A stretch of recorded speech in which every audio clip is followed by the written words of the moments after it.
آگے بڑھ کر ایک شخصیت کو ٹاسک دیا ہے کہ وہ فہرست مرتب کریں، تو یہ ناکامی کیوں آپ نے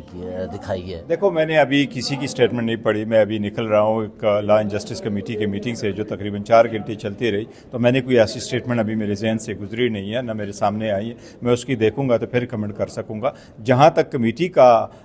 قیام ہے، یس خان صاحب نے کہا تھا، وہ ریزن وہی یہی ہے کہ ہمارا آلریڈی ایک سیل کام کر رہا ہے اور اس سیل میں ساری مٹیریل پرووائڈ کر رہے تھے، اور سیل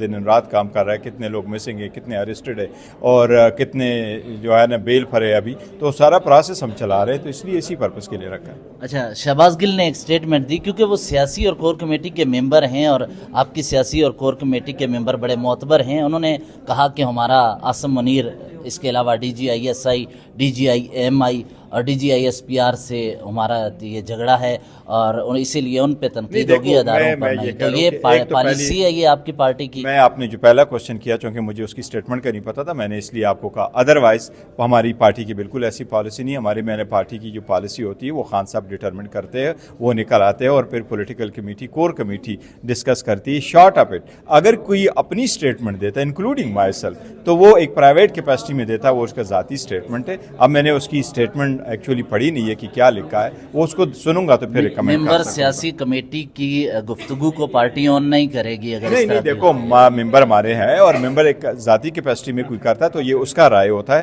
اور یہ صرف ہماری پولیٹیکل پارٹی میں نہیں ہے، یہ سارے پولیٹیکل پارٹی کا ہے کہ ایک ممبر کا اپنا بھی اوپینین ہوتا ہے اور پارٹی کا بھی اوپینین ہوتا ہے۔ تو میں نے ابھی اس کی سٹیٹمنٹ پڑھی نہیں ہے کہ اس نے کس تناظر میں کیا بات کی ہے۔ Thank you.